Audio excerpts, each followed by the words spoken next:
Hey everyone, this is Love Bites. I'm Jennifer. And I'm Bishop. And again, this is Love Bites. And on this episode of Love Bites, we are going to take your questions. We've gotten a lot of questions, and what we want to do is make sure that we address some of them. So, you ready? I'm ready. If you stay ready, you don't have to get ready. That's right. That's right. You know what else is ready? What? These shirts, Bo. Oh, we got to let them see the shirts. Yeah, see? There you go right there. Yeah, look at that. Oh, yeah. What does it say, baby? Nothing makes sense when we're apart. Ooh. Come on back over here, baby. Yeah, I'm coming. Let's get this going. So today we're talking about a question from Vivian from Virginia. Yep. About the road to resolution. Yeah, how to forgive and or forget. Yes. And again, what's the road to resolve the issues? So let me share with you all something that I believe is a little principle of philosophy about how to forgive and forget. Me and Jennifer, in purchasing homes, we've had several homes, and the last one we moved into, it was a house that was abandoned. Mm-hmm. It was boarded up, and abandoned for 3 years. It was bad off. Mm-hmm. And the first thing we did was we had to do an assessment of its value to see if it was worth us putting our time, our energy, and our money and anything that interests us into this house. Mm-hmm. And that's about the same synopsis or the understanding of a relationship that has went through a little rough patch. Yeah. Because like the house, again, is an older home, and so it has been lived in before. It has history. It's been through some things. And so you have to make an assessment as to whether or not it's worth your investment. Is it worth you going through and looking at it? Is it worth it being lived in, or is it worth flipping? You have to make those type of decisions. And so one of the greatest analogies that we can come up with for this is, related to a home.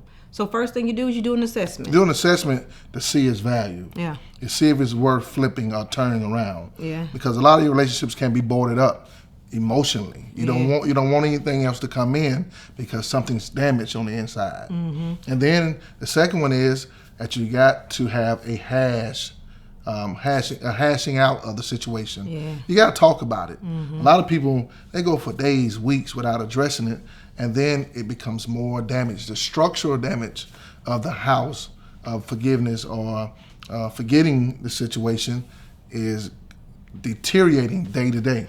So in a hash session, you have to be able to sit down and have a real courageous conversation about what the issue is. And then remember that forgiving and forgetting are two separate verbs. There's separate roads to get to each of them. But in order to even get to either one of them, you have to sit down, talk about what the issue is, look at the depthness of it, the deepness of it. If you buy an old home, you buy it for what it is. And when you start doing the home appraisal, improvement. No, when they come in and they do the renovation. No, the people that come in and they look at your house. And, it sounds good, whatever it is. Just talk about that man. So when that person comes in and he goes under the house. He goes above the house. He does everything to make sure that it's worth the time in which it's going to take for you to invest. And they give you the numbers and say, this is what you're looking at. You have to do one of those in your relationships to make sure that this, again, is worth the conversation of moving forward. And so that's what a hash session is. Talk about it. Talk about the ugly, the good, the indifferent, so that you will make good decisions based on good information. And then you can create your blueprint to move forward. Yeah. Because when you create your blueprint to move forward, you have a strategy or a map, or even a GPS on your road to resolve. And so we practice that, and I think it has helped us get to almost 19 years of marriage. Yeah, bro. Oh, yeah. And they said we weren't going to make it. They said we were going to make 3 months. 3 days. Yeah, they bet against us. A wedding party. How'd that bet work out for you? Ooh. Cash me outside. So listen, Vivian.